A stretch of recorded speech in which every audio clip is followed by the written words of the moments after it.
Un saludo a los amigos de EPI TV, soy Héctor Luis Caldera desde la ciudad de Caracas. Estamos totalmente en vivo desde el Parque Los Caobos, donde se está realizando la Feria del Libro. A mi lado se encuentra la socióloga Mariclere Stelling, que nos va a hablar un poco sobre el panorama que se está viendo ahorita en Venezuela, porque aquí se está dando una crítica bien interesante, un debate. Hoy se está cumpliendo también años del presidente Hugo Chávez Frías, y esto es un escenario donde se está discutiendo muchos temas sociales. Ella, como socióloga, le estamos pidiendo que hoy nos analice en primer lugar parte del contexto social que está viviendo en este momento Venezuela, su percepción de la pobreza, su percepción del hambre y de lo que está ocurriendo en este momento en el país. Para que nos hable un poco sobre cómo usted analiza esta situación.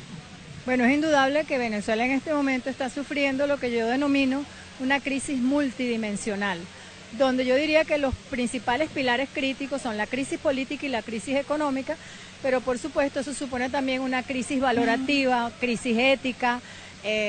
Por eso es que hablo de una crisis psicológica, individual, social, una crisis multidimensional. Existen en el país sobre esta crisis dos narrativas que tienen que ver con la propia polarización del país. Entonces existe una narrativa más afecta al gobierno, donde la causalidad de la crisis sería otra, y una narrativa desde la oposición radical donde las causas de las crisis serían otras. Eso de alguna manera afecta la imposibilidad de dialogar en este momento, la imposibilidad de tolerarnos, de reconocernos como ciudadanos y ciudadanas venezolanas y de abordar mancomunadamente todos los factores económicos y políticos del país, la crisis que se está viviendo. Al hablar de crisis económica, pues es una crisis de subsistencia, donde los índices de pobreza han crecido aceleradamente, donde la exclusión de sectores importantes de la sociedad también han crecido de manera importante, pero la crisis de subsistencia no afecta en realidad a todos y todas las ciudadanas de Venezuela en mayor o menor medida. Por supuesto que hay algunos casos que se salvan de la crisis económica y de subsistencia que tienen que ver con, personas que tienen su dinero en dólares afuera, con la gente que recibe remesas importantes, con la gente que se ha dedicado al bachaqueo, al macro bachaqueo o al micro bachaqueo, que son personas que de alguna manera están generando ingresos a partir de la crisis económica que estamos viviendo. Estamos ahorita aquí, yo estoy ahorita en un evento que tiene que ver con periodismo, con un bautizo de un libro de Eleazar Díaz Rangel, y eso me permite a mí hablar también de otra crisis que estamos viviendo, que es la crisis del periodismo, la crisis de la comunicación social. ¿Por qué puedo hablar de esta crisis? Porque al igual que hay dos narrativas, ¿quiénes construyen y alimentan las narrativas? ¿Solo los políticos? No. Los medios de comunicación social, los editores, los directores de periódicos y los mismos periodistas, hombres y mujeres, alimentan las dos narrativas contrapuestas de la crisis que se está viviendo. Y en muchos casos pues exageran la crisis para fines políticos. ¿Esto sucede por qué? Sucede porque los medios de comunicación social y los periodistas se han convertido en actores políticos. Dejaron su función de intérpretes y narradores de la realidad que se está viviendo. Y cuando digo intérpretes es entendiendo que nadie es absolutamente objetivo, sino que cuando tú miras una realidad e informas sobre la realidad, de alguna manera la estás interpretando. Pero en este caso hay una interpretación políticamente perversa, y hablo del periodismo de los dos bandos, sobre lo que está sucediendo en el país. Eso, por supuesto, impide que nos entendamos, impide que entendamos exactamente qué es lo que está pasando y cómo podemos de alguna manera ayudar al diálogo, a la convivencia y a construir al país o a reconstruir el país todos conjuntamente. Habrá muchas preguntas luego de esta. Entiendo que su tiempo está reducido, muy cortito, pero tenemos que tocar un tópico que es el Congreso del PSUV. Usted analiza esa crítica que está diciendo, esa crisis que está diciendo, pero también en este momento está el Congreso del PSUV. Muchas personas están indicando, o han dicho también voceros del PSUV, que luego de que se haga esta discusión, se van a tomar decisiones dentro del Estado como tal. ¿Qué nos puede comentar de este Congreso del PSUV? El Congreso tenemos que contextualizarlo. En este momento, entre los fenómenos que han sucedido en Venezuela es la fractura y la absoluta anulación o autoanulación que ha hecho la oposición de sí misma. Está fracturada, no está haciendo una verdadera oposición, no está haciendo la crítica que se necesita, ni el monitoreo de la democracia que en un sistema democrático debe hacer la oposición. Ante ese autosuicidio de la oposición política venezolana, ha ido surgiendo lo que yo he denominado en artículos que he escrito una oposición endógena, o sea, dentro de las mismas filas de lo que vamos a llamar el chavismo, han ido surgiendo voces críticas que sin estar pidiendo salir de Maduro, fusilar a Maduro o que nos invada, están pidiendo un proceso crítico dentro del proceso, están pidiendo un cambio de rumbo y se han convertido en esa oposición endógena que el país, de la cual el país carece.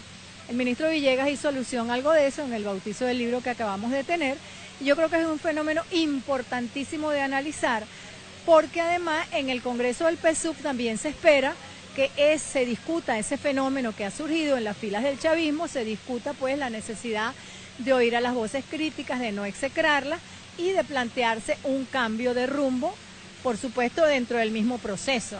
No un cambio de rumbo hacia la derecha, ni un cambio de rumbo que quiere la oposición, sino una revisión del proceso, de los errores que se han cometido, porque yo creo que es muy importante asumir la responsabilidad de los errores cometidos, lo que compete, digamos, al gobierno actual, lo que compete al mismo proceso que podemos llamar el chavismo y los errores también que competen a la oposición. Es el momento de revisarnos y bueno, si desde el chavismo se quiere un cambio de rumbo dentro de unos lineamientos políticos que ya están definidos. Pues. ¿Cómo hablar de ese cambio ideológico y ese debate que se está hablando allí?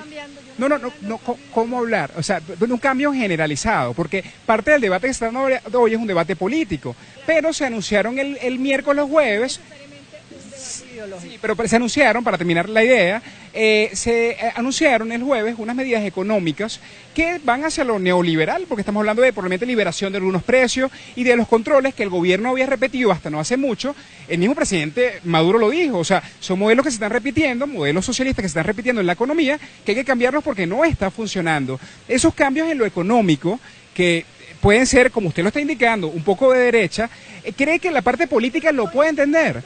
No usted, pero muchas personas estrictamente ideológicos, si nos vamos al campo ideológico, si hacemos esos controles de precios, los liberamos, nos estamos yendo hacia otra parte que no es el control social que dice estrictamente la doctrina. O sea, yo estoy hablando de la doctrina, no estoy hablando ni de interpretaciones de otro tipo. La entrevistada soy yo, ¿verdad? Entonces déjeme hablar, no me acose. ¿Está bien? Ok. Claro, hay que ver, estos son unos cambios puntuales que se están realizando, que pueden ser vistos por gente de derecha, probablemente tú eres de derecha, ¿verdad? Pueden ser vistos como un cambio de rumbo neoliberal, capitalista. Yo creo que estos son, atención a la crisis que tenemos en este momento, que el gobierno no ha sabido resolverla, que es una crisis de subsistencia con un proceso hiperinflacionario que nos está comiendo a todos los sueldos y los salarios. Y estas son medidas que habría que ver en el mediano y largo plazo, a ver si en realidad es un cambio de rumbo hacia la derecha o hacia el neoliberalismo, como usted lo está acotando. Habría que ver cuál es el contexto de los cambios que anunció el presidente, que creo que son cambios que tienen que ver con lo que hemos hablado del incremento de la pobreza, la imposibilidad de acceder a alimentos básicos, con los sueldos y los salarios y los ingresos que hay en este momento, a excepción de la gente que tiene remesa, de la gente que está manipulando dólares, de los enchufados, de todos esos fenómenos que están sucediendo en este momento, que vemos que hay dos países paralelos, el país que está viviendo restringido, sufriendo por la crisis económica y el país que se está enriqueciendo y beneficiando con la crisis económica, son dos países paralelos.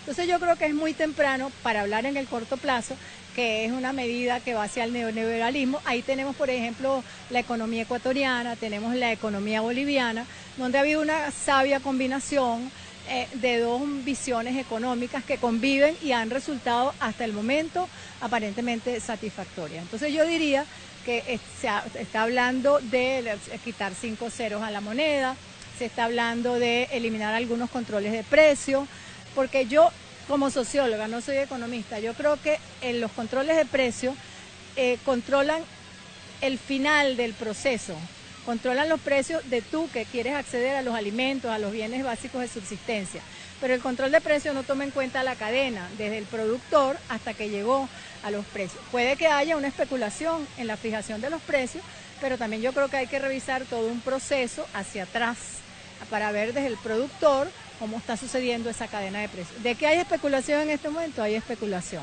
De que hay viveza y hay gente que se está enriqueciendo de la crisis, hay gente que se está enriqueciendo de la crisis que no necesariamente es de derecha. Hay gente que se está enriqueciendo de la crisis también, que están en teoría dentro de un proceso o dentro de una ideología que no es capitalista. Eso también es lo que se está denunciando, que muchísimas voces lo están denunciando.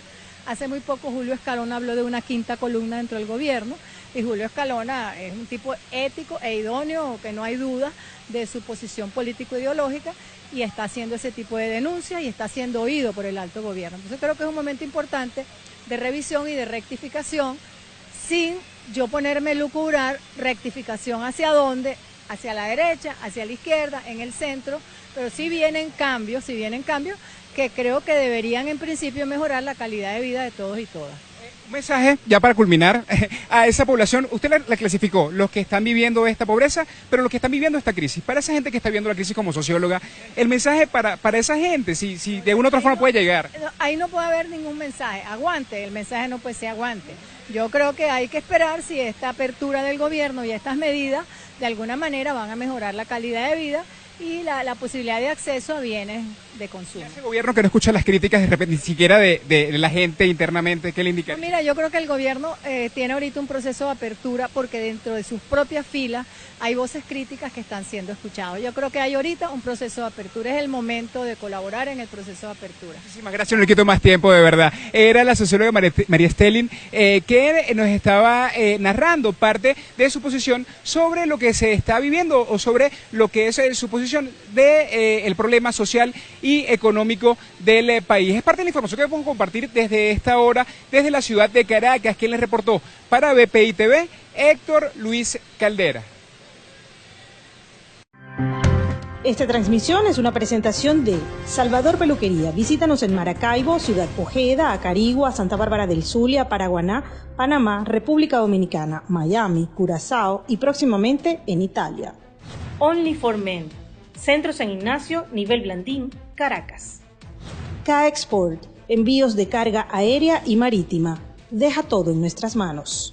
Estamos ubicados en la 8200 Noroeste, 30 Terras, Doral, Miami. Tranquility at Doral, Salón and Spa. Estamos ubicados en la 9566 Northwest, calle 41 del Doral, Miami.